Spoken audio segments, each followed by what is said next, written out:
All right, there is something we need to talk about. It's pretty What's that? important.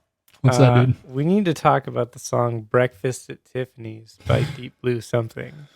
Um, well, so here's what I say. All right. We've got a lot in common, a lot of things between us, and we're falling apart. And I said, but you say, uh-huh. So that song came on in Whole Foods today. And of I was course like, it holy came shit, on I haven't Whole heard that Foods. song in a while. And so I went home and I listened Wait, did Father and Daughter by Paul Simon come up? Oh, fuck. I don't know. I didn't hear that one. I only heard Breakfast at Tiffany's. It's funny because, like, that is a song that I only hear at, like, inconvenient times in my life, I feel like. Like, I'm like, at Whole Foods, which is always terrible. Or, like, I'm, like, at some kind of, like, anywhere that sucks. I'd say it only plays in inconvenience stores. Yeah, pretty much. Bad stores like Walgreens and Whole Foods. And, yeah, definitely a Walgreens song. And there's like this guy with a fucking like this 45-year-old fucking dude with a fucking spiked hair. He's like, done this rock from remember the 90s. No, that's not a character. That's definitely a character All right. that exists in grocery, trust me. Oh, okay. All right. I believe you. I call him the rocker. Ah. Do you say sup rocker? You say sup? He refers to a lot of people as rocker. There was actually a guy who I'm describing almost exactly who used to work at the Cress Market downtown that is now closed, I guess. But like every now and again I'd go in there and I'd always be buying just like day drinking beers. I'd just be buying tall boys and That's one by the singles, like like an 8% tall boy. Like, as you do. How we doing, rocker? And I'm like, no. Just take my money and let me leave. So today before we were talking, the reason I'm a little bit tardy today is I was watching a You're always a little bit tardy. That's ableist. Oh no. Speaking of which, I was watching a live Ween video, and okay.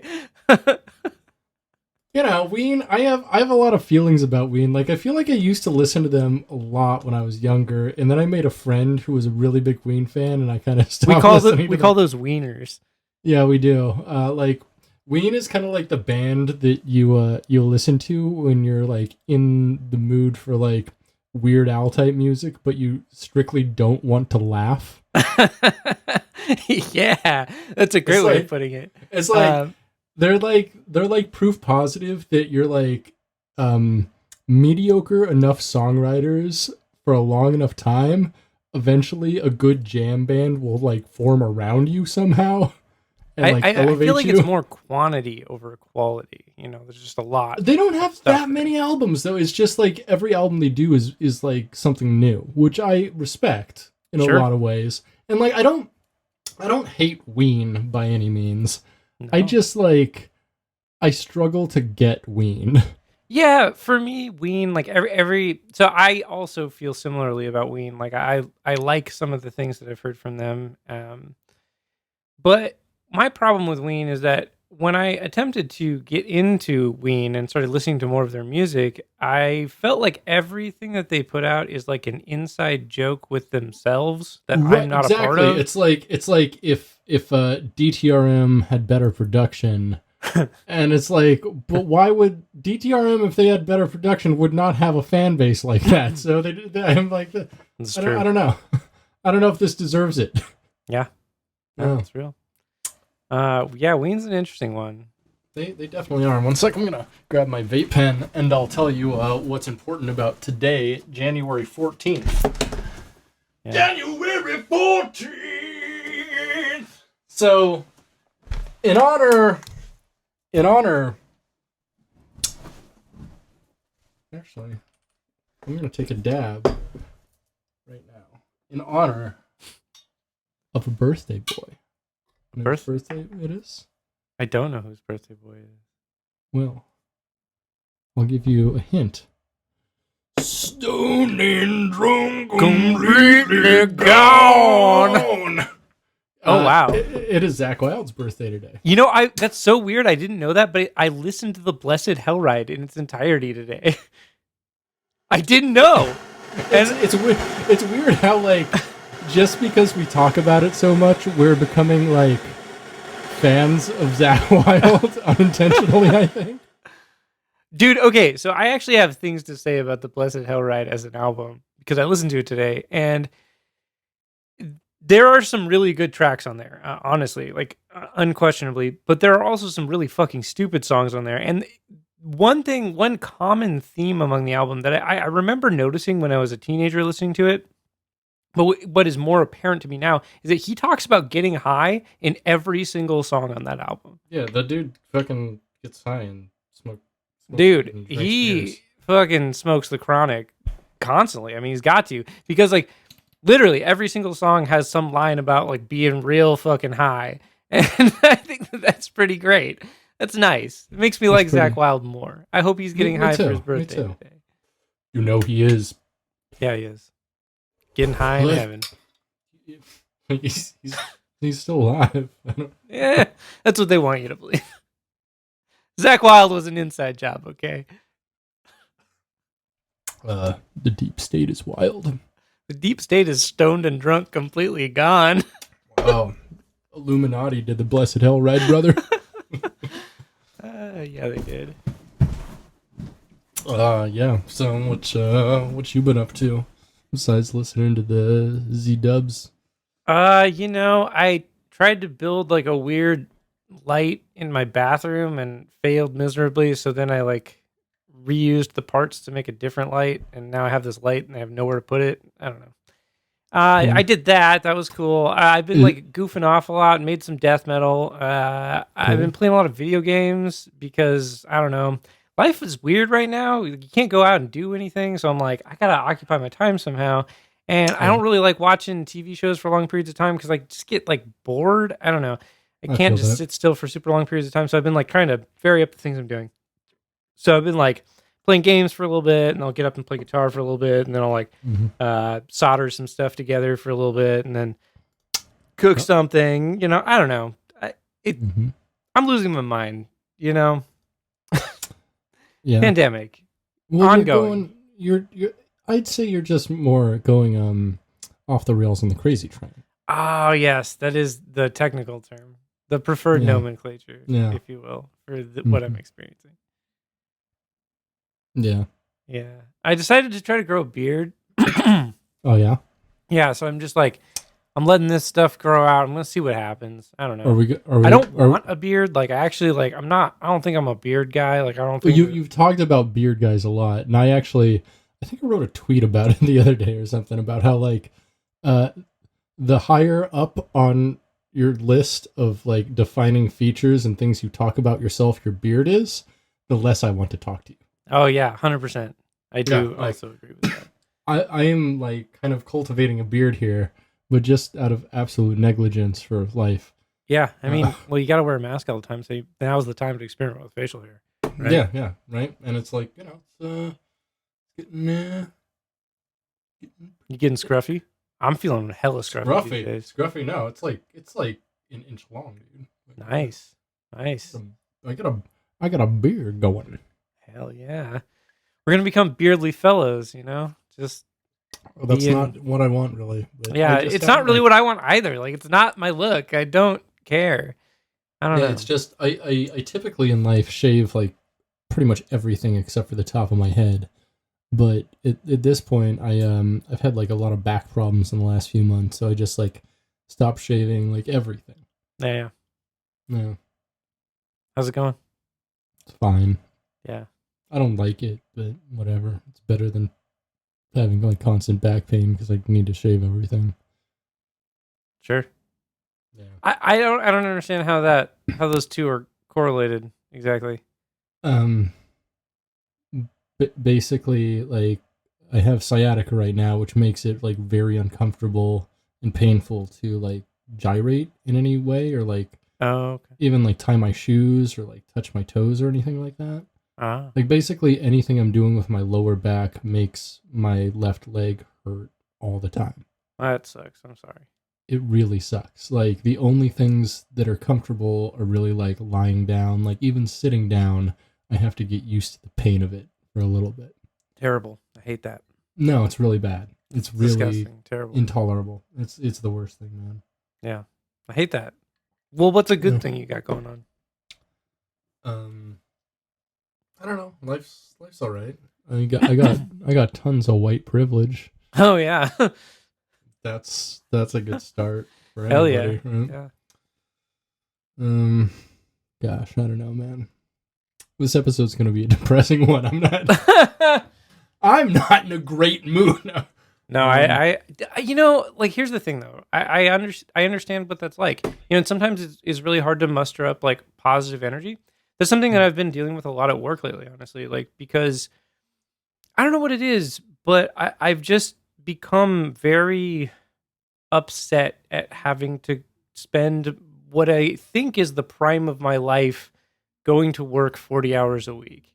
Especially with like the situation currently happening with the world right now, like having to put all of that time to just essentially sell that time to someone else, sucks. It feels bad, dude. I wake up and I'm like, this fucking sucks. I hate this. Like I just want to be working on my own shit and like not giving a shit about somebody else's bullshit. No. But I have to, and it sucks. Right. I mean, well, you know whose fault that is. So many people who died before I was born. Capitalism. It's Yes. just capitalism. It's like, I mean, just post-industrial revolution, like things got really bad. Really bad. And workers' rights got trampled all over. But before that, like, there was a time where people worked, you know, from like sunrise up until like 2 p.m., something like that. You know, they had all this fucking leisure time and they worked at home basically. Like, God, imagine like not having any commute. I mean, a lot of people don't have to imagine that now because they work from home, and working from home is great. But honestly, like the working class doesn't work from home. For the most working part. class is the majority of America. Indeed. That's correct. And, you know, considerations aren't really being made for them in this moment, which is really strange. Not as much as considerations for, first and foremost, the richest of the absolute rich. We have seen the craziest upward transfer of wealth. Yeah. In Insane. the last year. It's insane. And the thing is, like, the government is doing nothing but facilitating it. They're shutting down small businesses by not, like, paying their expenses, maybe paying their workers at best. But, you know, a lot of these small businesses don't get these, you know, PPP loans. And we've seen direct impact here in Seattle. Like a lot of places that are really important to the art and music scene here in Seattle have closed. A lot of popular places that were doing very well. Like, you know, and like it's really a shame. And I feel like if this all ends, I don't even think when anymore, but if this all ends, like this place is going to be a very, very different place than it was before this. And that's got to be true everywhere in the US, you know? It's like, unfortunately, the UK actually like gave money to like venues and stuff to keep them, you know, above awesome. water during all of this. And the US didn't do that. No. And as a result of that, like it's projected that like 90% of live music venues are going to close.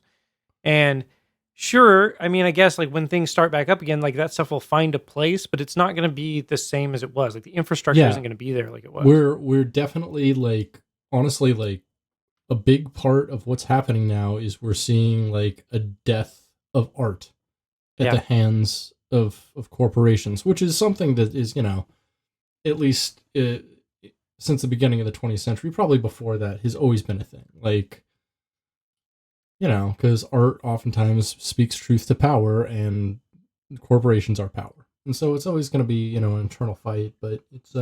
Luckily, one positive note about that is that this is happening in a time where it is easier than it has ever been to create your art yourself and get it out to people using the internet, which is really fucking awesome. Like that's what we're doing literally right now.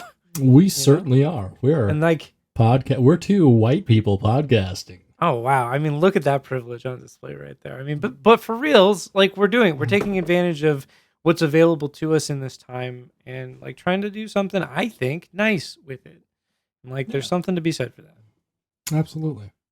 Another cool thing is I was thinking actually about a film that I watched with you at the VHS Uber Alleys show. Excellent.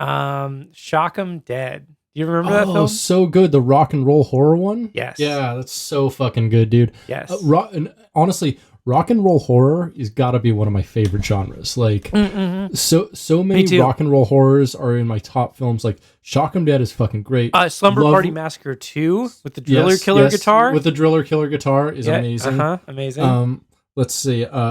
Rockula is out of this world. I haven't seen Rock. One of my we gotta watch that, dog. Okay. Me and Beck watched it together and we were in awe. It's fantastic. I would say even Tammy and the T-Rex qualifies a little bit as rock and roll horror.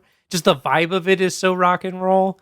You know what I mean? Ish. Yeah. Or also Return of the Living Dead 3. That one's pretty rock and roll. All those films are very thrash. I mean, all of the Return of the Living Deads are... I mean, the first two Return of the Living Deads are super punk as fuck. Yeah, like, they are. Every character in there is like a punk. Yeah. And like, so, you know, they got that vibe for sure. Feels very thrash to me. Like, they're very pizza thrash. They're the most pizza thrash of any films, I think. That's fair. Yeah. Yeah. Like, if you're a thrash kid, eating pizza, wearing high tops, listening to Sacred Reich, that's a film you want to watch. You want to watch the Return of the Living Dead series. Like, you want to watch those films. Very fucking pizza thrash. Very pizza thrash, indeed. Yeah. I was also, speaking of Sacred Reich, you remember, you know Encino Man? I do know. Classic No. I've never seen Encino Man. Like, I'm just introducing the topic. I know you know Encino Man. I'm just saying, like, Encino Man, right? Okay. You're not Charlie Rose, Spencer. Like, what about like a Charlie Rose type thing, but it's like about bullshit from the 90s? Like, it's Encino Man, Super Mario Brothers, the movie. Like, let's talk about that shit. I'm sure like Bob Hoskins was on there at some point. So it's probably come up. Yeah. In Encino Man, there's a scene where I think it's like right after Brendan Fraser wakes up. For those who haven't seen the film, you should watch it. But for those who haven't seen the film, Brendan Fraser plays a caveman who is frozen and then is dug up in the backyard of some California teenager's house. And then he thaws out and he wakes up and he's a caveman in 1990s California. It's great. But anyways, there's a scene like right after Brendan Fraser wakes up and he goes into the house and there's a TV just playing something random and he steps on a remote control which changes the channel. And when he changes the channel a few times and it goes through a few different things, like a whole bit, right? And it's like him like reacting to the stuff on the TV. Well, one of the things that he flips to is the band Sacred Reich, which is a thrash band, primarily active in the late 1980s, early 1990s. And it's them playing a cover of Mama Said by LL Cool J. And it's awesome. And that's the only place that cover exists, I think. Really? Is like in that scene in that film, because it's not on the soundtrack of Encino Man, and Sacred Reich never released it anywhere. So it's just like in that sequence, which is fucking rad. Or I could be wrong about them never releasing it, but like I remember it being difficult to find. But I think about that cover a lot, and I think about that scene a lot, and I think it's rad. That's dope as fuck. Yeah. Thrash. Man, what? Thrash was definitely a thing, and it faded. I mean, it's you know, a lot of like genres get really big at some point and kind of fade. Thrash, though, gosh, Like that had a real upward trajectory, and there's literally like 5 thrash bands now on major labels, and they're from the 80s, all of them. That is not accurate. That is not accurate now. But you're not far off. I guess I would say. Okay, wait. Is there a modern thrash band on a major label? Power Trip. Is that a thrash band I'm actually not familiar with? You've never listened to Power Trip? They're really good. I would recommend them a lot. Their second album is particularly good. But they're on Metal Blade. Metal Blade's not a major album or major record label, dude. Yeah, they are. No, I'm talking like Columbia, like a real major record label, like a triple label. I guess I don't know. Yeah, I guess that's a good question. Metal Blade is a genre label. Like genre labels are none of those are considered like big labels, really. Like even like Good Music owned by Kanye is not really considered major label because it's a genre label. Oh like wait, sorry, I apologize. I was incorrect. Yeah. They're not on Metal Blade. They're on Southern Lord. Okay, that's definitely not. That's definitely not a major less. But they're really big. I guess like they're probably the biggest modern. You can be a really big band, like I mean, yeah, but not on a major label because major labels have no interest in anything that can't make them millions of dollars. Yeah, and there's no thrash band top 40, really. that can make them. Yeah, exactly. That's what I'm saying. Is like totally. It was a thing because like Metallica albums used to like debut at number 1 and stay there for a while, like in the 80s. Like, fucking Master of Puppets sold like 12, 14 million copies. It's fucking crazy. It's crazy. Dude, the Black Album still sells so many albums. Like, I know. Do you realize the Black Album sells like 10,000 copies a month or something crazy like that? Like still, which is insane. Like what? Who is buying fucking? I mean, the Black Album in 2021? It's. Let's be honest. It's a good album. Sure. It's I don't think it's great, but it's so incredibly competent and it changed everything so much. It did. Like, it's the same way I think like Nirvana Nevermind is a good album. Like, it's not my favorite album, but it's got something that changed everything. So here's the thing, like that's something that's commonly attributed to the Black Album, right? Like like representing a landmark change. Do you think? I feel like it really does. I'm not saying anything against that. I just think that like I don't know if the Black Album itself necessarily changed everything, or that it was just like an album that was very representative of a lot of those bands kind of rethinking what they're doing as a result of things like Nirvana. Yeah. Well, maybe I guess that was before. Yeah, Nirvana, it was but like as a result of like a lot mind. of, as a result of the scene changing. Man, you think that like Scrooge McDuck or Glomgold had the bigger dick? Duck dick, that is. Scrooge McDuck has an enormously tiny penis. Oh, but Glomgold has to as well, right? Because they're both like super rich. Yeah, they're like they're compensating with their money. So yeah, like what billionaire do you think actually has the biggest dick? I mean, Bill Gates. Like this is assuming they all have tiny penises, right? Yeah. But like Bill Gates probably has a pretty normal penis, I think, in comparison. Yeah. Just because he's like, like 6'5" or something. So what? like He's not 6'5". What are you talking about? You mean 5'6"? Bill Gates? Yeah. Yeah, Bill Gates is taller than me. No. 100%. Look it up right now. I'm eating a cookie. I'm not going to look that up right now. I'm looking it up right now, dog. Look it up. Bill Gates. If Bill Gates is taller than you, that's insane. I think he's like 5'10". Nope, he is. Wait, what? Shit, I guess he's 5'10". apparently, his dad is 6'7". I always thought he was like super fucking tall because he could like, Haven't you seen that picture of him outside of Dick's? He looks tiny. No. Wow, I guess it was Bill Gates Sr. that I was always thinking of. Shit. Wow, his dad really was like 6'7". That's fucked up. Yeah, right? Wow. Like, how can a dad be that much taller than his son? That sucks. Like, I'd blame it on my mom. I'd be like, fuck you, mom. Fuck you for making me short, you stupid bitch. Yeah, right? Dad's genetics are obviously dope. Like, Steve Jobs was 6'2", though. Yeah, that's taller than me. Yeah, Wow. I bet Steve Jobs had like a really like thick penis, but it was super smelly penis. Like The what kind of smelliest smelly? penis in Like tech. sweaty smelly? Well, I mean, like fruitarian sweaty smelly. He didn't like believe in deodorant or really bathing much either. So apparently, he was like the worst smelling dude. Interesting. Yeah, Steve Jobs is weird, man. I mean, I didn't take a shower for a week. Last week, I took a shower yesterday for the first time in a week. You should probably shower at least once every other day. What? That's too Yeah. much. No, it's not. That's good. I don't know. I Especially if shower you're like once active or in any twice a way. week, dude. I don't even Whoa. care. I don't smell Yeah. bad. You are welcome to smell me anytime. I don't want to.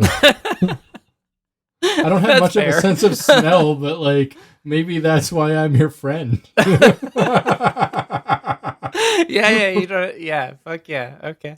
Because I'm one of the few people who you hang out with that can be like, all right, I need to leave because like. Well, no, okay. So like when I was living in my car, yes, and I smelled very bad during that time. Now these days I actually couldn't really tell because. Well, usually don't I have would, much of a if I was sense of coming smell. over to hang out with you, I would usually try to shower first because I didn't want to be gross when I came over to hang out with you. Well, I appreciate that. But you know, you could always take a shower here too. Like you don't have to go to the YMCA. I guess you did. Yeah. True. I'm like, no, there were times like that where like I hadn't showered and I would text you and be like, yo, yeah, I can come over. Can I shower? And you'd be like, yeah, whatever. I don't Yeah. Yeah, I really don't. Cool. One sec here. Wait, what the fuck? I thought I already had this up. Oh yeah, I restarted. I said, what about breakfast at Tiffany's? She said, I don't know. What's the fucking second line of that song? It's so weird. She's like, she said. Well, I remember the film well. I recall, I think we both kind of liked it. Well, I said, well, that's one thing we've got.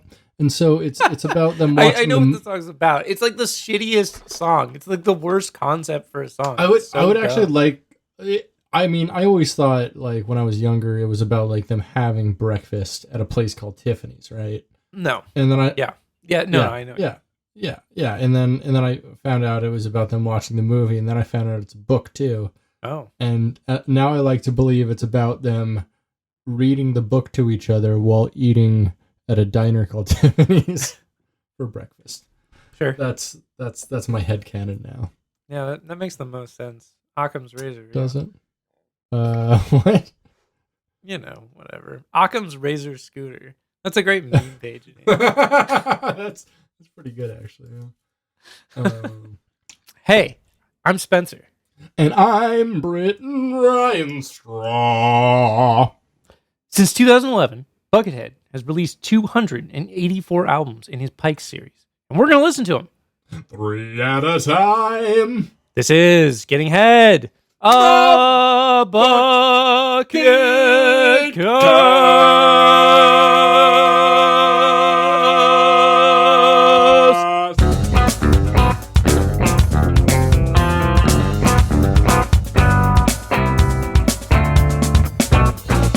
Welcome, bots, slogs, friends, and Bucketheads. This is episode 14 of Gettin' Head, the Bucketcast. We finally crossed the threshold, Brit. We're into the 40s now. We're in our 40s in our Buckethead quest. Oh, how's that feel? I was very confused there. I'm like, this is episode 14. We're not. Yeah, we're in the 40s out of nearly 300. So, I mean, that's nothing to shake a by- stick at, though. I mean, there's nothing to shake a bucket at. Maybe a bucket stick. I mean, do you think bucket stick? Bucket stick. No, let's get off that topic. I don't want that. That's bothersome. Do you think that's what he calls his dick? That's why I wanted to not talk about it. I'm glad that we were on the same page, though. Like, we knew what was going on. We're like, yeah. I mean, it's got to be about his dick. I got the bucket I'd be thinking stick. about that. If I can do it once, I can do it twice. Y'all cannot handle it. You know what I'm saying? Yeah. I got the bucket stick. Have you ever... Okay. This is my favorite euphemism for penis. Yeah. Ham candle. Ham, I like ham candle a lot. I also really like pork sword. It's really fun Yeah, for me me. too.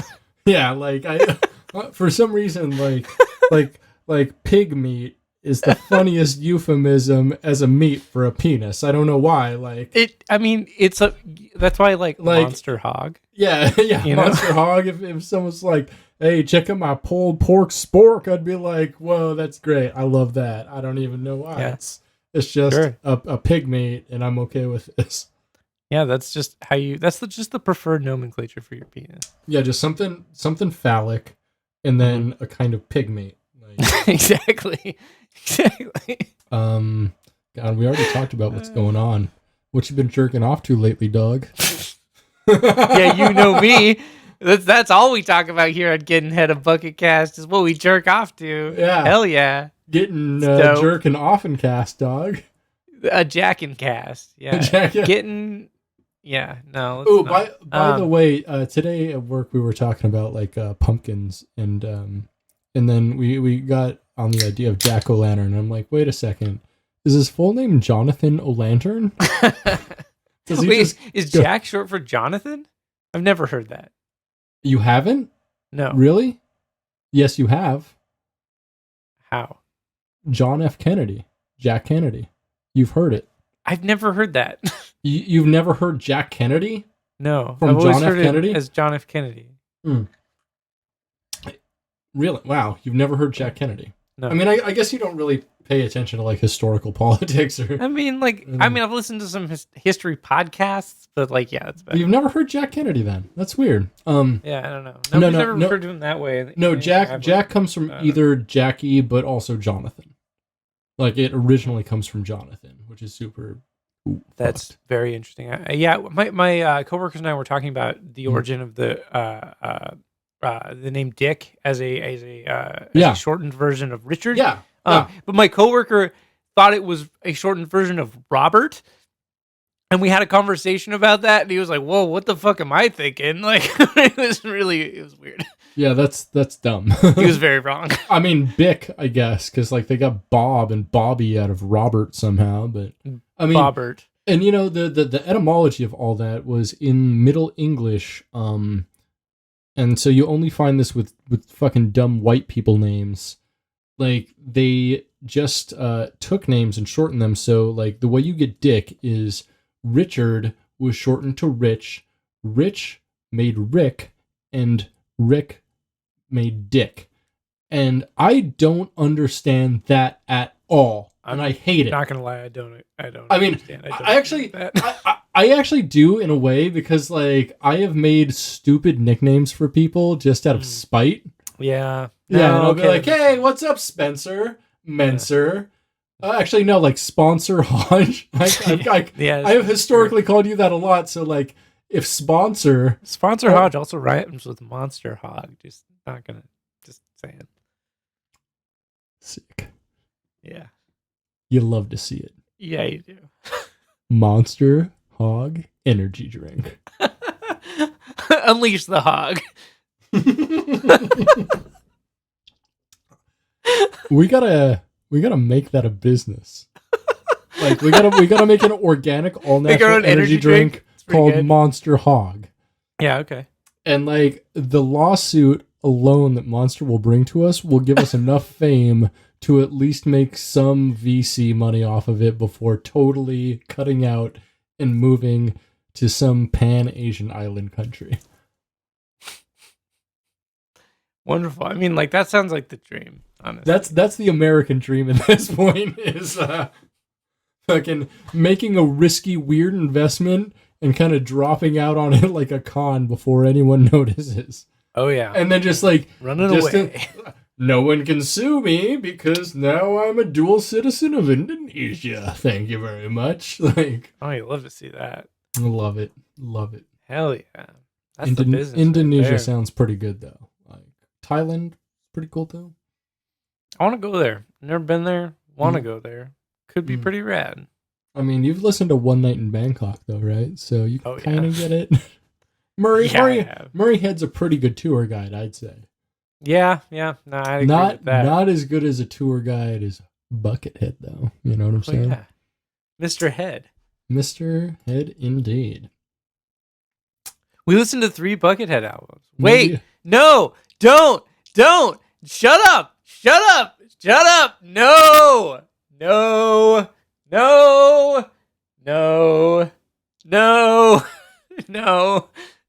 don't.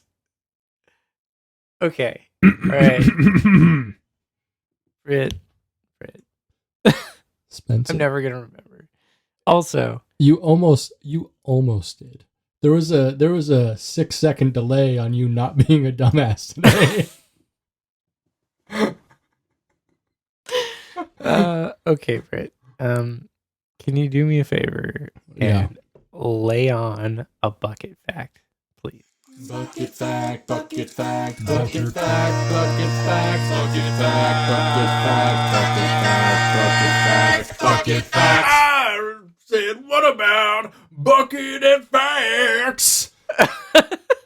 He said, throw it on. Tell me that bucket fact. I said, well, that's nothing we've got. Can the name of the episode be Breakfast at Bucketheads? Oh, I said, yeah, breakfast at Bucketheads. I can do that. One sec, let me write that down before I forget it.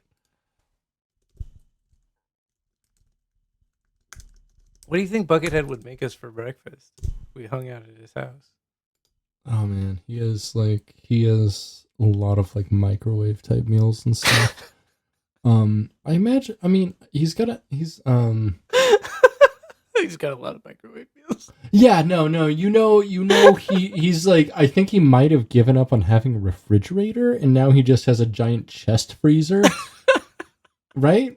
I feel he only eats like microwave meals. Yeah, dude? I don't. That's a dark perspective on Buckethead. No, I mean, stuff that you can like, store for a long time and heat up though. Like I don't feel like he's I go to the grocery store every day for like fresh ingredients type of guy, right?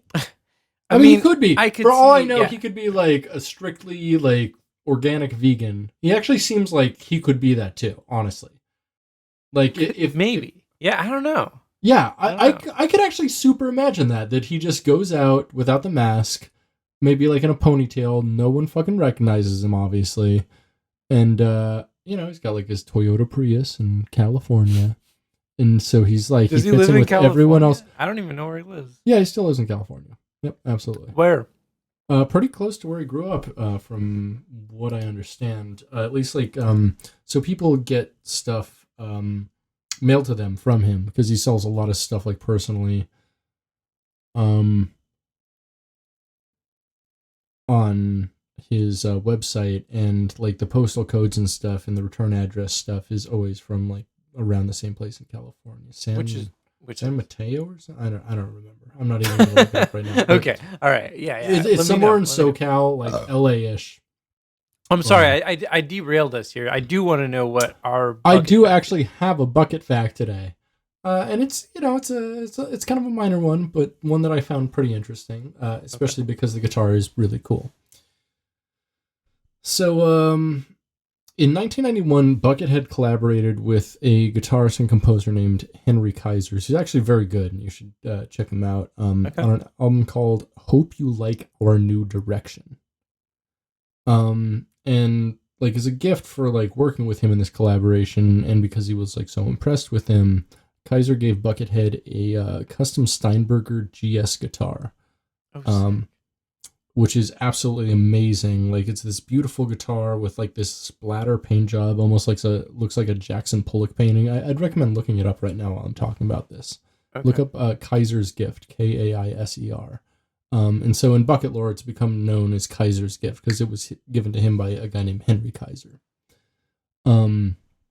Apparently, it was used in the recording of practices. Shit. Yeah, that's a sick guitar. Yeah, it's got like a swirl paint job. Yeah, right. Okay, it's like a swirl dip type guitar. It looks like it almost looks like an Ibanez. Like that's interesting. Yeah, definitely. It's very like 80s, or maybe like a really heavily modded Charvel or something. Yeah. Like an Ibanez, like a Charvel, like a yeah, maybe it's got that very type look the to it. small. That's a really like cool looking guitar, actually. Right, I really like that. the late '80s, very small cutaway, maybe slightly contoured type of metal guitar that was kind of ubiquitous, but with a really fucking cool paint job, really cool neck on it. Because Steinbergers like always had cool necks. They were like one of the progenitors of the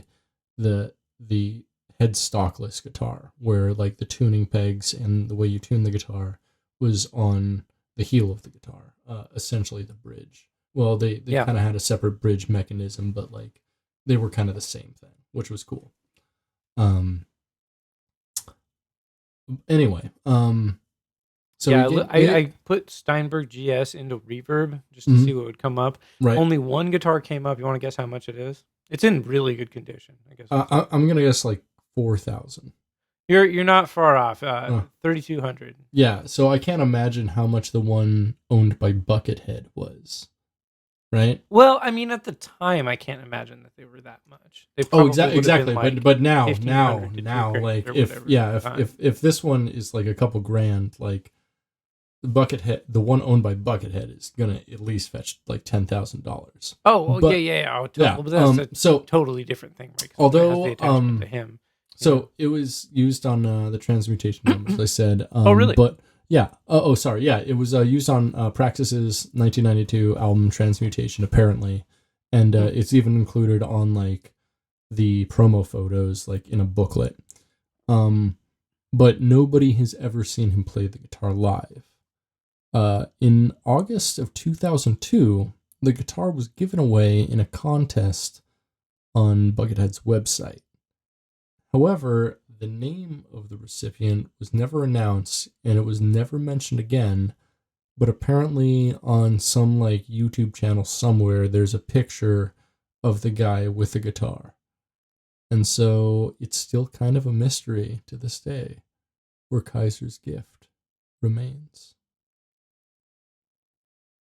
Interesting. Because, there's a picture here of Buckethead holding the guitar. Mm-hmm. Yeah. Interesting. And it's a sick-ass guitar, right? It's a sick guitar, yeah. Like the Steinberger GS shape and everything is really, really cool. It's a it's a fucking sick guitar. Very, right. very neat. Mm-hmm. Very cool guitar. Yeah. But we did listen to 3 albums this week. We did. Hell yeah. Pikes number 40, 41, and 42. Hell yeah. Coat of Charms, Wishes, and Backwards Chimney, respectively. Hell yeah. Mm-hmm. Well, Pike number 40, Coat of Charms. I liked this record a lot. This was this Buckethead making post rock. Just cool. Yeah, I'm here for it. It was post rock, but just melodic and some metal. It was some post metal. Okay, well here's the thing. Let's check this out. So like this record, it starts off like very post rocky. It starts off very clean guitar with delay. So the first two tracks we should probably mention are pretty much entirely clean. Mm-hmm. The first one though is a guitar with a ton of delay on it. Mm-hmm. That's Hall of Aluminum, and then the second song. That's also a common theme among all 3 of these records: is guitar with delay. That's true. Specifically, clean guitar with delay. Yeah, I'd say that, and also, and then track 2, Coat of Charms, is almost more specifically a guitar with a lot of reverb.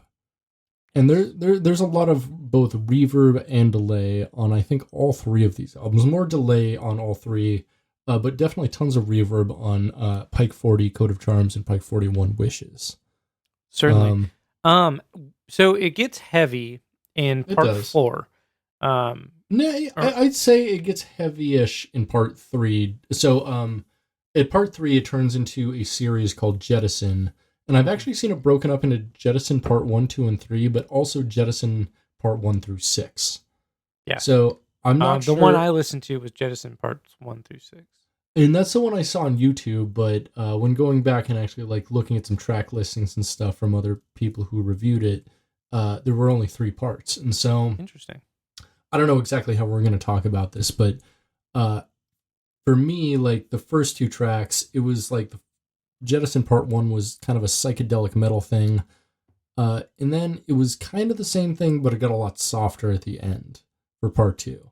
And so that was probably like just Jettison part 1 for you. I'm not sure. But I felt like when it does start to get heavier, I personally felt like it was earned in this album, and I liked the progression from the like softer and more mellow stuff to the heavier stuff, and it gets a little softer again. I liked that. I felt like that progression was really nice, and as a result of it, it had like a very good and consistent atmosphere. Yeah, I'd say it wasn't too abrasive, but honestly, I thought it was kind of boring. Like it progressed very slowly. The thing is like, you're not wrong, but it's also like very in keeping with the mold of like bands like This Will Destroy You.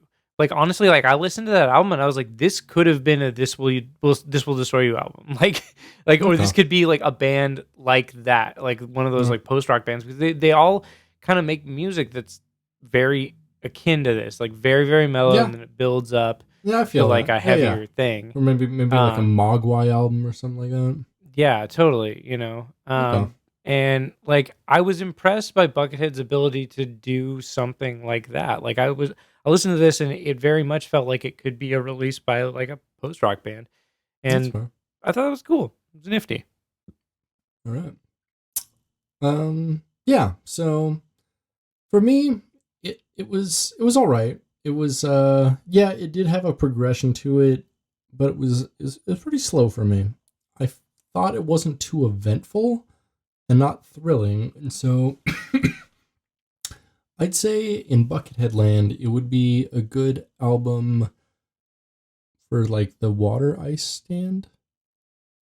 Sure, I could see that. I also thought like maybe if there's like a room for people to like chill out in, like an area where it's like in the shade, or there's like couches to sit down at, like some place where you're getting out of the like craziness and you're chilling out. I'm gonna be honest, and I'm gonna segue here. That's pretty much exactly how I felt about Pike 41 Wishes. And it's very much follows the same kind of trajectory for sure. I mean, this one is just slow and repetitive for the whole album. So I really liked both of these. Like I like Pike 40 and 41. I really liked both of them. I did not like either. And like I don't disagree with what you're saying though. Like I'm just saying I did appreciate the atmosphere, and I think that what a lot of that is it comes down to perspective, right? Yeah. You know, and what you're looking for out of one of these experiences. True. I did come out of listening to both of them feeling impressed at Buckethead's ability to continue to put out music like this.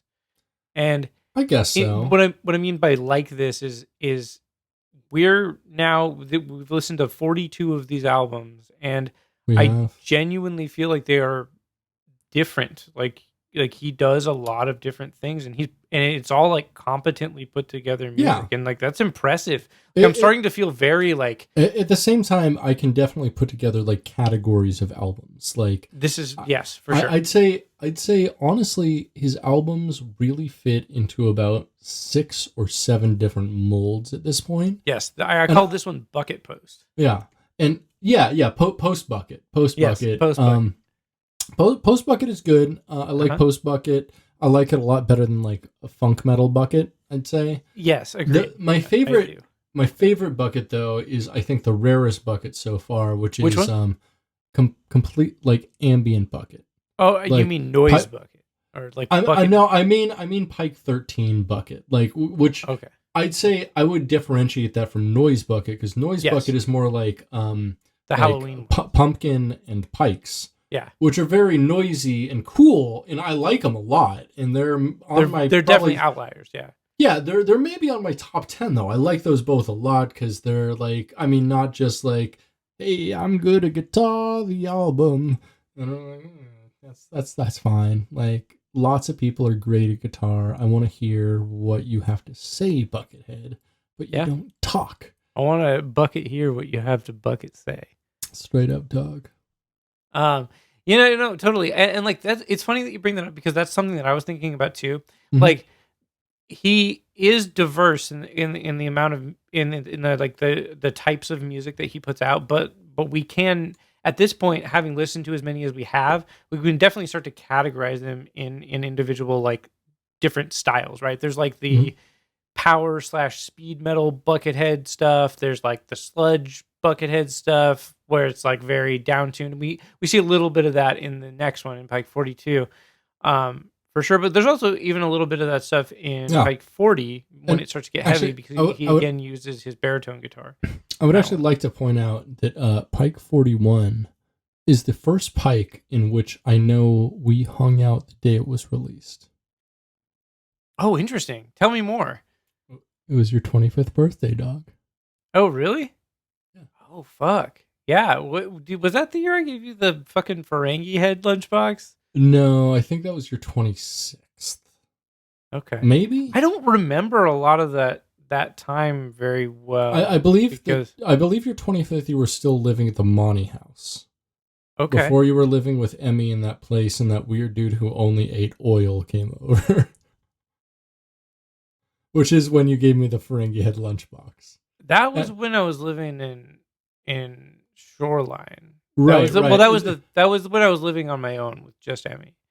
Yeah. Oh, yeah. It was just Emmy, and then that weird guy who only ate oil came over, and I gave you some knives, and you gave me a Ferengi head lunchbox. I still have those knives. They're great. They're great knives. Oh, you have that fucking... I wish I would have actually given you my other bread knife. I think I gave you the better bread knife.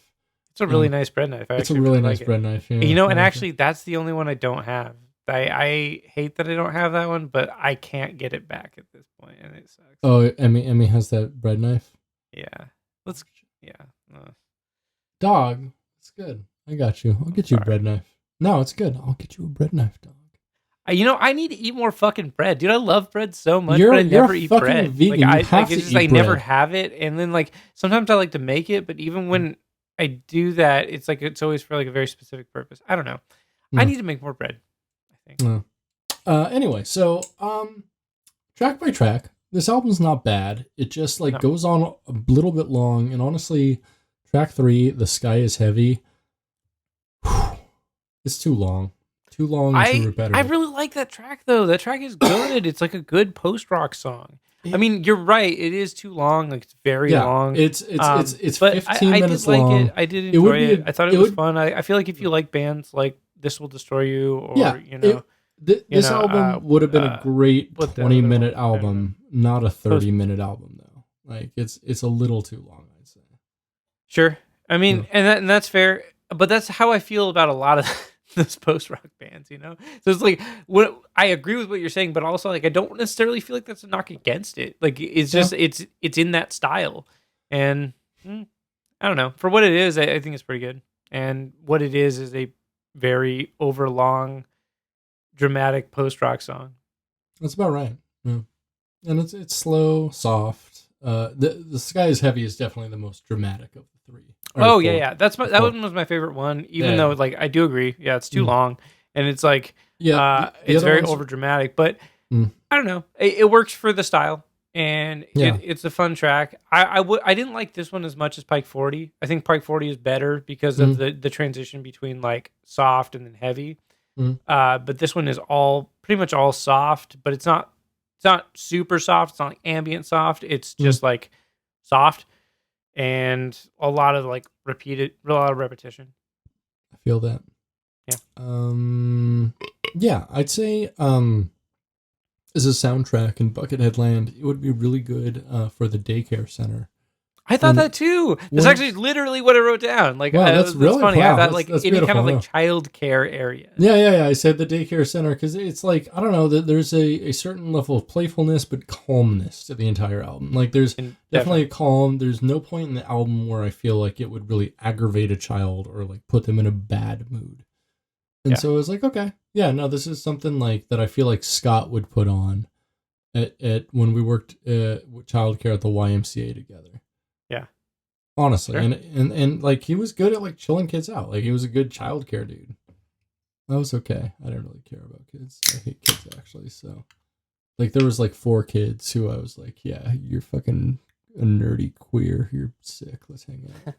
But the rest of the kids are like, man, you like your dad because he's in the army. Shut up, fucking you doofus. Dude, I knew a kid like that. His name was Evan when I was growing up, and he was one of my friends in elementary school. We all know a kid like that, like a kid who's obsessed with hunting, and you're like, what? Oh, I did know kids like that, but no, like this kid Evan, he was super sick, but his dad was in like the military, and he became like obsessed with that. He was like obsessed. He was like, I want to be in the military, blah blah blah. And I was like, that sounds lame, dude. Like, why do you want to do that? And he was just like, his dad was like super fucking military, and I found out that he did fucking end up joining the military, like, which is disappointing, dude. I don't know. I don't like it when people decide to breed and then make more of themselves. Like, it feels gross. I don't know.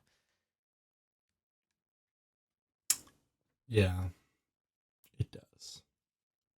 Pike 42, Backwards Chimney. Yeah, totally. That's a great segue. Perfect segue. Shut up. I mean, what do you want? Yeah, no, totally. Heavy sludgy tones, you know? Yeah, it's melodic. It was definitely it's heavier. Yeah. It's mostly distorted guitar, unlike the previous two records. There's I mean, so yeah. there are clean parts in almost every song. Sure. But they're and all actually I think there actually are distorted parts in every song. I think every song has a clean part. No, everyone does, according to my notes. Yeah. It's pretty good. It's very riffy. There's a solo in most songs as well. There's some pretty good solos actually. It's very restrained. I would say like when it does build to a solo, it's earned. It's not too much of the wheedly wheedlies, you know? No, it's a little more bluesy, I think, in general. A little more like emotive, a little more of the Buckethead does Guns N' Roses type of thing. Bucket leads. Bucket leads. Yes, indeed. You love bucket leads. Bucket leads. Bucket leads. Bucket leads. Bucket leads. Bucket leads. Yeah. It was I actually, so I like this album by far the most out of the three. I'm gonna be honest. It had it was groovy.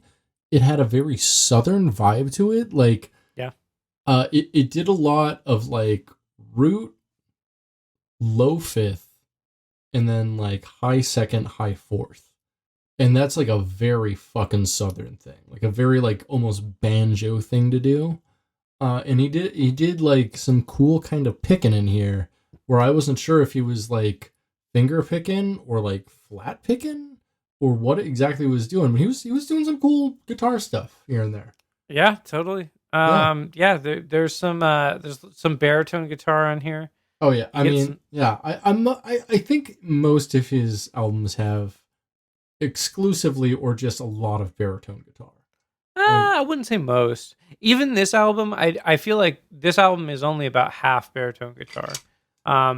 Yeah, well, I mean, especially when he gets like riffy and chuggy in any way, I feel like it's when he's playing clean, that's a lot of E and E flat standard for sure. Especially when he's playing nylon string, I think that's exclusively E standard. But when he just gets into metal stuff, like a lot of it is B standard, E standard. I mean E flat standard. You know, it gets chuggier. The chuggier gets, the lower he tunes in general, I think. Chugging. You gotta say chugging. Let me ask you a question real quick. When What's you that? say like chugga chugga chugga chugga chugga chugga choo choo, how many chuggas do you do? Honestly, I'm a 2 pump and dump. Chugga chugga choo choo. I can respect that. It feels like too short though. I will also do a 6 chugga, but a 4. See, I'm mostly a 6 chugga. Four doesn't work for me. Chugga chugga chugga chugga choo choo. That's just I don't like that. See, yeah, that feels like neither too short or too long. It's like somewhere in between. It's weird. So, and this is exactly how I have sex too. Like, if I actually like respect and like the person, I'm a 6 chug, maybe even a 12 yeah. chug. You're a 6 pump dump. No.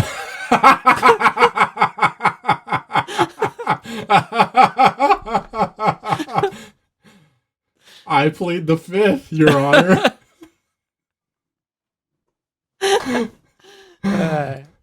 You love to pump it. You love to dump it. six, pump dump. You know what I'm saying, dog? That's what that Children of Bodom song 6 Pounder is about. I don't even know that song. Ring. Banana phone. Ding dong, ding dong, ding dong, ding. Banana phone.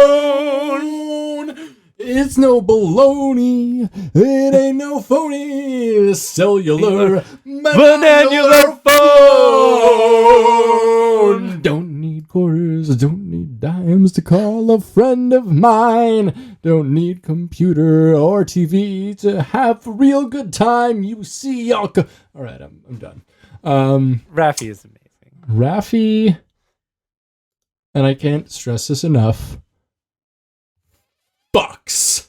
Raffi fucks, dude. Raffi fucks harder than any motherfucker you know. You know, so early in 2020, like, as soon as like the George Floyd stuff started happening and like protests started happening, Raffi started going hard on his Instagram, personal Instagram, on posting pro Antifa content.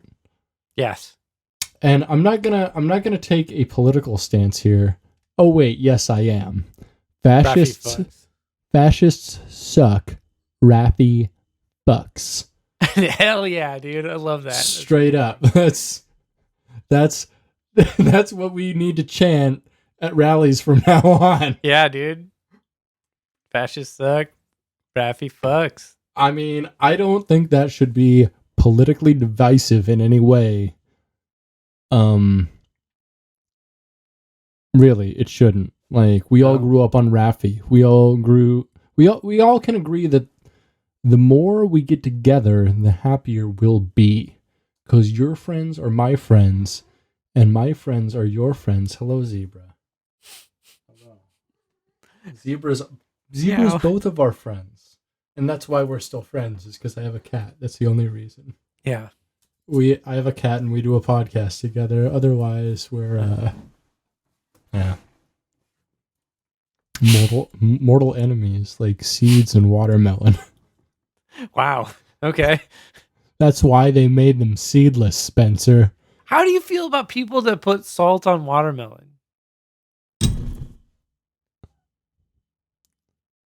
How do you feel about me, Spenser? Like, look, like, I'm not judging. I'm just curious. Like, that's a thing. Like, I've had it. It's okay. Like, I understand the appeal of it, but it's not a thing I could do every time. I salt most of my melon, and in fact, most of the raw fruit that I eat, I will salt. Okay. Have you ever put salt in beer? That's an old man thing. It is an old man thing. I know. I've done it once to try. I put some salt in the hams, and I was like, whoa. Wait, what'd you say?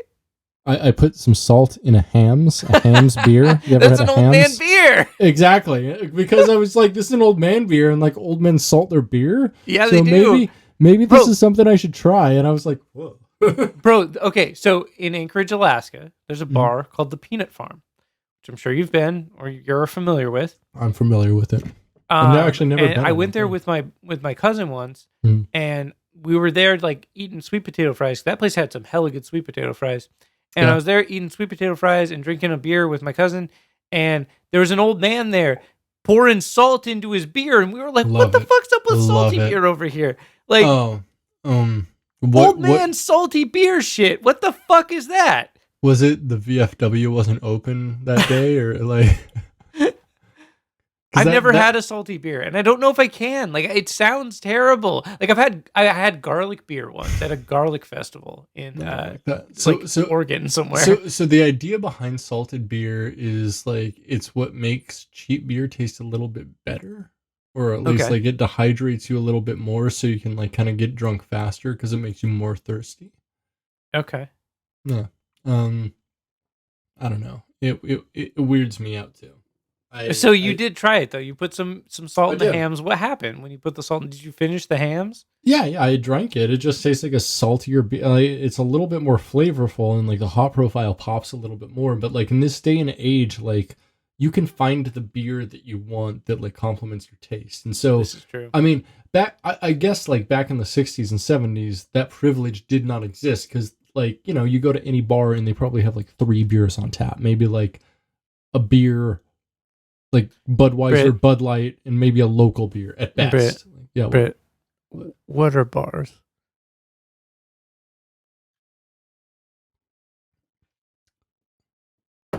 They're the place you go to kill the pain, but now if you go to bars, they're the place you go to die.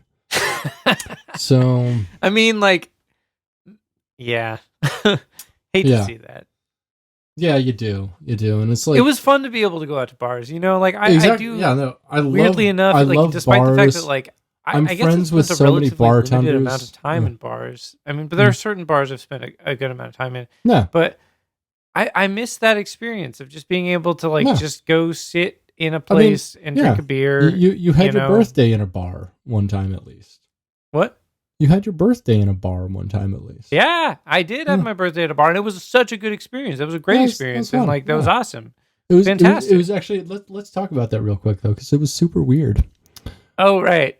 Yeah, because like I mean, it was great, but it was weird for I guess like some people. I don't know. Well, it wasn't no, weird you- for me. I didn't give a shit. Well, yeah, but you had literally just 2 types of you have 2 types of friends. You have your work This is true. friends who are Uh-huh. normie as fuck, and then So you have normal. like you have your fucking weird goth and metal friends. Which are like the complete inverse in like in every respect, and like right, and it's super. they're weird like 'cause- the weirdos of the weirdos. You right, know? because I feel like so you had like several tables pushed together, enough space for like maybe 12, 14 people or something like that, and literally half of us on the west side of the building were the weird metalheads, including you, Yeah. and the other half were your Apple friends. Yes. And we just all Don't- knew how to separate. It was like a middle school dance at your birthday party. It was weird, dude. Yeah. Because here's the thing. You didn't really hang out with your work friends too much. I know. Well, that's because I got too high. Like I ate Yeah. a bunch of edibles right before, and I got that- like real fucking high. and that's I was the like, thing, I'm just gonna and sit like- here and talk to whatever. Yeah, whoever's all your next to weird me. friends are like also high with you, and probably all your normie friends have maybe like hit the dab pen twice, and they're like, "I'm so high, dude." And Yeah. You know, and it's like, so that's the thing. You know, it's like I respect those relationships I have with my normie friends. Mhm. Because like they're nice people and I like Yeah. them. You know, honestly, Yeah. like. yeah, That being said, though, like we definitely don't have the kind of connection that I have with you or the other people that were hanging out on that side of the table. You know, it's like because those people are very much like my people. You know, like the No. fucking weirdos that I love hanging Oh, out yeah. with. You know, it's like and talking Yeah. about like weird geeky bullshit. oh yeah, Yeah, you know. But it was more like I was like, I'm gonna have a birthday and I'm just gonna invite everybody I know to a bar and I want to see what happens. And as it turns Interesting. out. Interesting. No one from my work and no one from my outside of work life want to interact at all. So- No, because and, like that was a lesson. there's hard no learned. like. I mean, like I appreciate that you like brought us all to a metal bar to see if like maybe some of us have metal in common, but So that was the other idea, right? Like I held my birthday at a vegan metal bar, so I was like, that's gonna filter out a lot of people. Like the Yeah. people that do show up are gonna be people that are either like cool enough to kick it with my metal friends, or they're just gonna be like they don't care enough. And Here- that was yeah. honestly the case. Like so, all Yeah. of my work friends had a great time because they just hung Yeah. out with themselves and got Exactly. drunk, and it Yeah. was great. And like That's they cool. all, were all like, "Hey, that was rad! Like thanks for inviting us out. We all got drunk and it was great." Yeah. And so like whatever. and it's a cool experience for them because they get to go to a bar that they would never go to on That's their own volition. true. Like none They're of like, those people would "Oh, this- have this ever is gone cool to the Highland. and grungy. And like oh wait, a Rainier only costs $3. Whoa! Like, yeah, it was kind of like That's that, cool. that kind of experience. Like Yeah. one of my friends was like, "Yo, the beer's really cheap here," and I was like, "Yeah, dude, fuck yeah."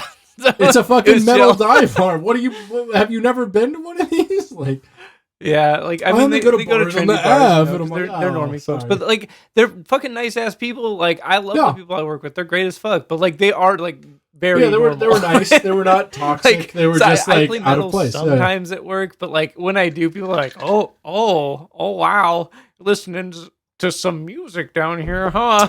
God, Did you play the Blessed Hell right? No, you were off today, so you didn't play the Blessed Hell right at work. Dude, that'd be funny. Yeah, no, Dude, you should. I could get away with playing. I could get away with playing whatever I want at work, honestly. But I mean, same here. Well, so the thing I'm doing now at work is I have a desk like kind of in the back hallway. Like, so the back hallway is like a big L shape, and my desk is literally in the crux of that L. So people are walking past it all day, every day. And since November, I have just been using my Plex server with like my enormous collection of weird movies, and I have just been playing weird movies without sound on my computer while I'm not at my computer. That's awesome. And so everyone just walks past, and like it's now like a topic of discussion. People will just like stand there and be like, "What's happening here?" Or like ask me about the movie, and like, you know, sometimes it's fun and sometimes it's weird, but it's always great. And like, I don't even screen these films. Sometimes there's like just gratuitous violence and nudity and sex, and cool. I don't care. Cool. And that's the place I'm at with my work, which I really appreciate. At the same time, you know, you gotta make this life livable. They're doing layoffs right now, and I might be like one of the next in line for layoffs, so I might be laid off soon. Dude. I hope that doesn't happen to you. I mean, it is what it is, you know. At least right now, with how things are politically, like I'll be covered kind of financially for a while if I do get laid off. But you know, we'll see. My business has just been very poorly managed. Not historically. I mean, the business has been around for like 35 years, but in the last while, bad. Yeah. Hell yeah. So anyways, Buckethead is a guy. Gives me some bucket feelings. Buckethead, should we refer to him as a guy? Like, do we know that Buckethead wants to be referred to as male? We don't, and I brought this up before. You remember? Yeah, I was like, "Hey, I don't know how do." Yeah, how he has referred to himself as he before, so perhaps. But also, it's always been, I think, in a third-person context, because when he is referred to himself as he, it was when he was using the puppet to do interviews. And he was talking about himself in the third person. Weird. Yeah. Okay. Wait, at this point, you're really gonna say weird? I mean, have you watched any of these interviews, like the MTV interviews he's done? Yeah, like, I have actually. Not in a long time, but yeah, I have. Yeah, there's something. They are. But Backwards Chimney, I don't think we ended this quite yet because we didn't talk about the soundtrack, did we? No, we didn't. What do you think would be a good track for, dog? You know, based on like the sludginess of it, I would say any kind of like ride that's like a tour through something, you know, where it's like kind of a ride, kind of just like you're in a cart going through a thing and like absorbing some kind of like small narrative. Yeah. You know? Yeah, and so go ahead. I get that. Like I found it was definitely like very soundtracky for like a trip through something, but it was very like deserty in a way, right? I could say deserty or swampy. Either works. Swampy too. And so honestly, like based on what I got from the album and then also the track titles, I think this would be a great soundtrack to a Western about Batman being like exiled from fucking Metropolis. Wait, Metropolis? Wow. No, Gotham, sorry. Leave that in. Don't edit it. I won't. You need the world to understand. Because the first track is called West of Arkham. And Arkham is both like an island. I mean, it's basically like Long Island that also... The Long Island for Gotham that also hosts their mental asylum / prison. And you know... Have you played any of the Arkham games? I have, yeah. I beat Arkham Asylum. That was a good game. I like that a lot. Arkham City I never beat, but I did play a lot of it. I only beat Arkham City. I did not play Arkham Origins, and then I played quite a lot, actually, of Arkham Knight, but I did not finish it. Really? Okay. I'm at like the end of that game, too. Yeah. Like, I should go back and finish it. You should, because I played that really earlier good games. Our They're last really year, good games. actually. And Yeah. Yeah. I mean, I'd say all of the Arkham games are good. Yeah, like some are they're better. great. I'd say Arkham City is the best by far. Did you play Arkham Knight, though? It's really good. I think I might have started on Arkham Knight. That's like the one that came out in 2015. Those are the third one, right? It went Arkham Asylum, Arkham City, Arkham Knight. Is that right? No, Arkham Asylum, Arkham City, Arkham Origins, Arkham Knight. Oh, then I definitely never played Arkham Knight. I don't think I even played Arkham Origins either. So yeah. I beat Arkham City. I played Arkham Asylum a little bit, but I didn't really care too much. Hey, Arkham City was so good. Arkham City was such sick. a good game. It was so good. Really the mechanics were great. The combat system was so smooth. It's fun, right? Mm-hmm. Yeah. You should check out Arkham Knight. You can get it on sale on the PlayStation Store for like literally like $2 or $3. Like it's very cheap, and it's really good. I mean, I don't play many video games, but maybe I should. You never know. I like. Whatever. I mean, now like, what else are you gonna fucking do? I mean, make podcasts and jerk off. Oh yeah, that's too. Jerk off what while we do you're every night, podcast. Pinky. Like, listen to me talk while you jerk off, I guess is what I'm saying. I'll try to provide you with a soundtrack. you need some JOIs, brah? Let me give you some instructions, brah. One homie to another. So let's talk about JOI. All right. So jerk off instruction is critical. In my opinion, the funniest genre of porn. 100%, yes. I mean, in a way, like it's okay. In a way, it is the pornography in which, as a sex worker, I have engaged the most in. Okay. I've done quite a bit of cam work in my time. A few years ago, I haven't done it in, I'd say, at least like a year and a half. But when I did it, I made like good money on it, and I had like an interesting clientele. Golly. So basically, what I do is I have a profile on Chatterbait.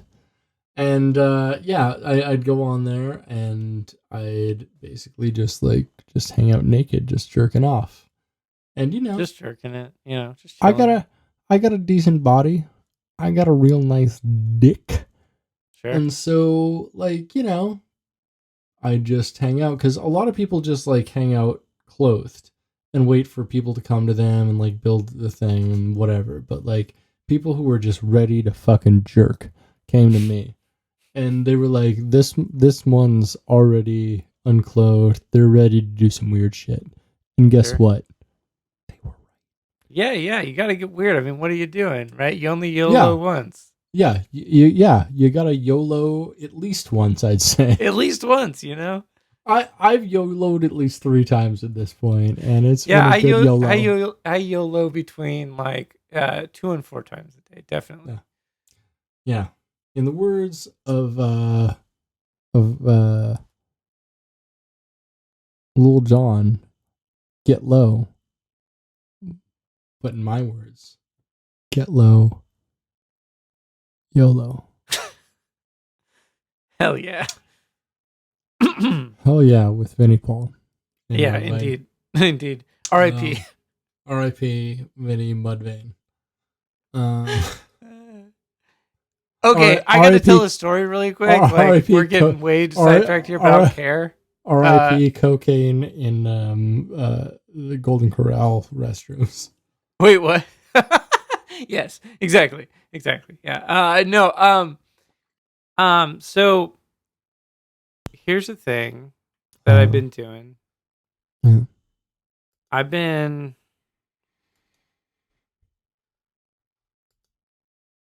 actually got nothing. I ain't been doing anything. I've been smoking weed and playing video games. That's all I've been doing. I'm sure something's gonna pop into my head. It's good, dog. What video games you been on? What strains of weed you been on? How about that?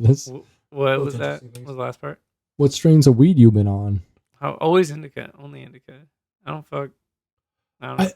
I'm more of a hybrider now, like, or indica hybrider. Like, I'm very indica centric, but I don't know, like, it fucks me up, dog. Like, it fucks me up big. Sativas fuck me up, dude. I don't like that. I don't like the way it makes my brain feel. Like, but indicas like don't fuck me up.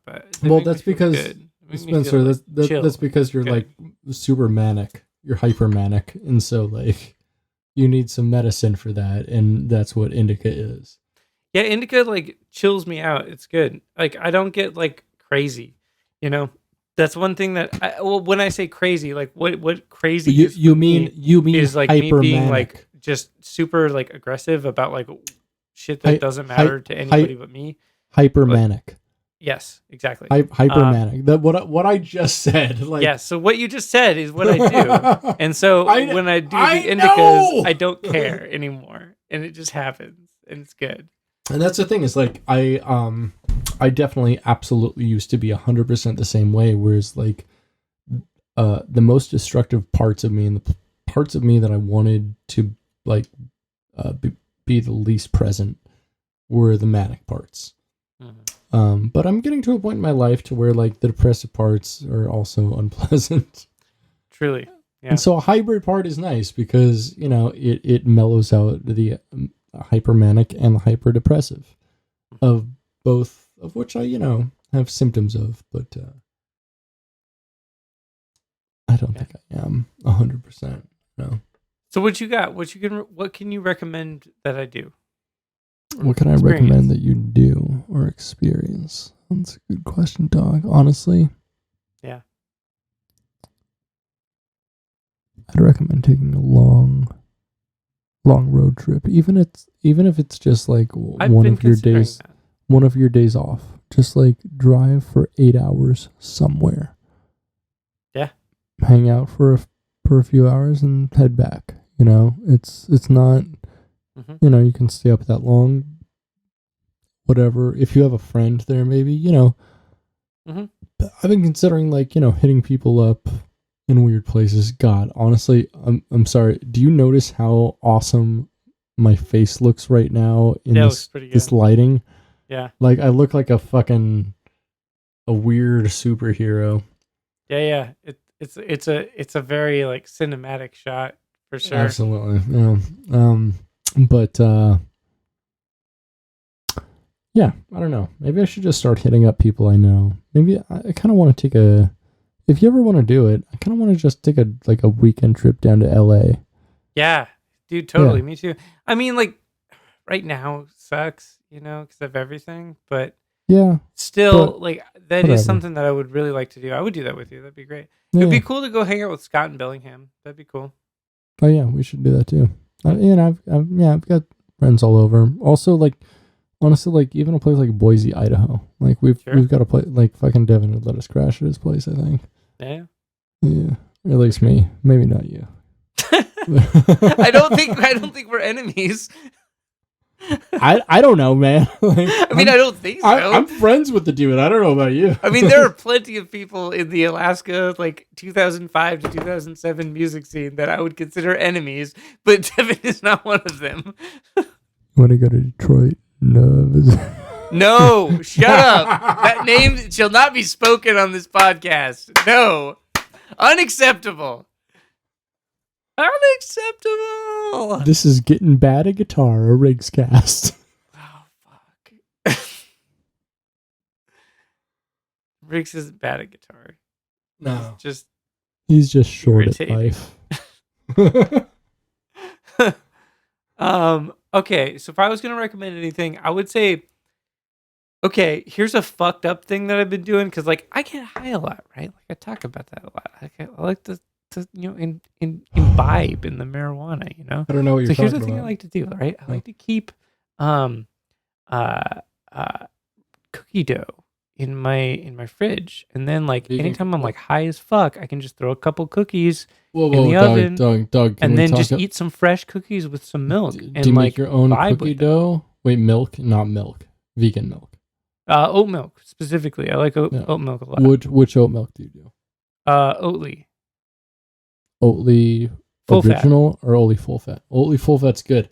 It's really good. Honestly, you got to try the new was it so delicious oat full fat is fucking good. I tried that. I don't know. It's not my thing. I like the Oatly better. And honestly, so the best oat milk though is Minor Figures. I don't know. I've never seen that anyway.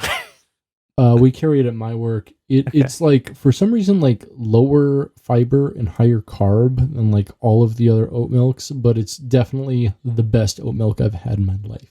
Nice. It's so goddamn good. That sounds rad. But like making fresh cookies in the middle of the night, I make like 3 or 4 cookies, right? Like that's great. That's perfect. Yeah, and I just eat them in the middle of the night. Yeah, and it's so good. It's that's so nice. It's such a fine little like 300-400 calories. Yeah, that's beautiful. It's beautiful. It's good. Yeah. Do that to yourself. It's great. Oh, 100%. I love that. That's really good. What cookie dough do you use? Do you make your own? I mean, you can. I've been fucking buying this shit at QFC. The Capellos. What? Capellos. No. At QFC, Simple Truth Organic, plant-based chocolate chip cookie dough is $2.79 for 12 cookies. It's so cheap. Good. That's pretty cheap. It's really good. That's really good. I mean, it's actually very expensive. It's like for 24 cookies, it's $10.99. But Capello's vegan chocolate chip cookie dough is fucking nuts, dude.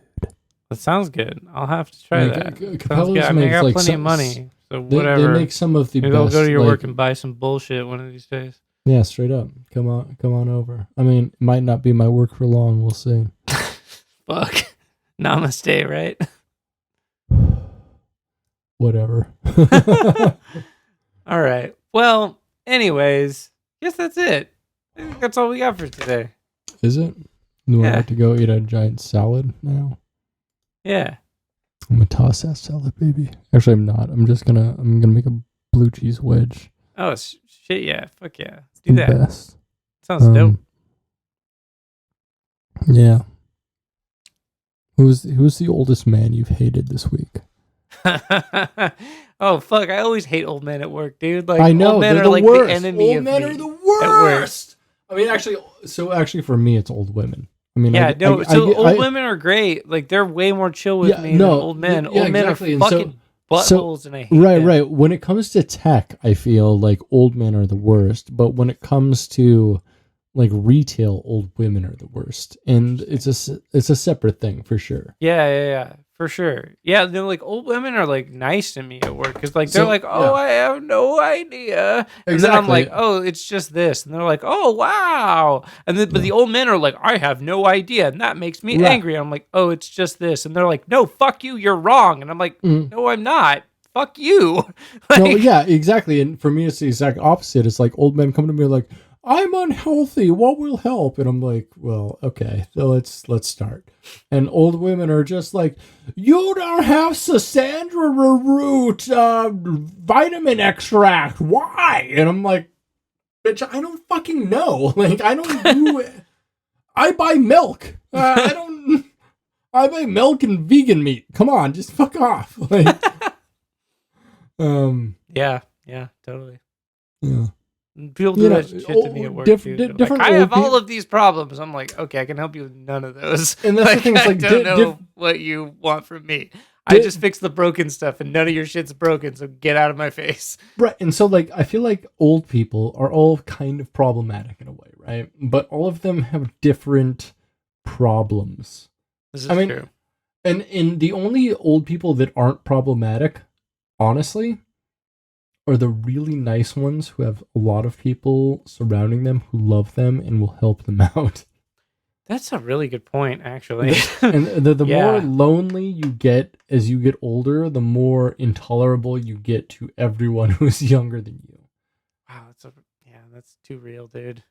No, straight up, because, like, I mean, and I'm using a very specific example of this. My brother, his late fiance, had a grandmother who is called Grams. And literally anyone who's ever met this lady would do fucking anything for this bitch.